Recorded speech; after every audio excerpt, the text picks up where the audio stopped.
Waru marama tōna roa ki tā wāhi, ka tahia ka eke ki te tūranga tuatahi o te ao i te whakataetai BMX tai tamatāne i raro iho i te 35 te pakeke.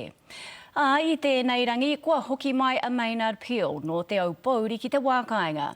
Me tōna hiahia, kia pāinaina i roto i te kroria, haina hararai kai te heke mai. I haere a Raniere Harrison ki te kōrero ki te poinei no te kao. E manawa whenua ana e kore hoki e maroke noa i te rā te aroha, mo ana mahi. I've always wanted to cross the finish line first and, you know, have number one, like the trophy in my corner, so to speak. Ko hoki toa whakaihuaka mai a Maynard Peel i Amerika i te atahapara nei, ka tahi anō tēnei tamaiti o te au pauri ka eke ki te tawhitirahitanga o ana mahi, me te aha, i nā rā te hari nui hei whakahokinga mai i tēnei wāhanga o te tau. I felt like I finally made my family proud, even though like in the past they're always proud of me, but I accomplished, you know, their wants plus my wants, and that just makes everything feel 100% better. Mai anō te wā ia e maua nei te kope, ko tū kawi ia i runga i ngā wira, e rua.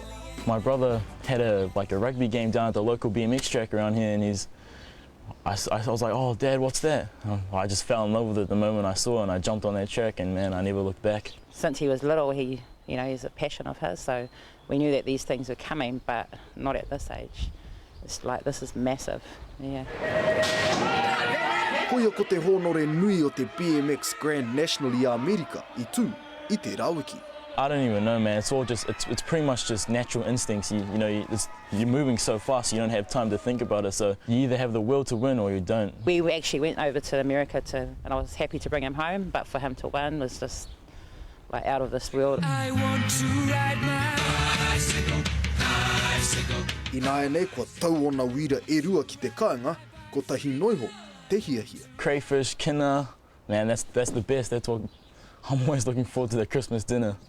But, you know, I always just want to ride my bike. That's how it is. Kia pirori rā ia ki te tau hou, e haere ake nei.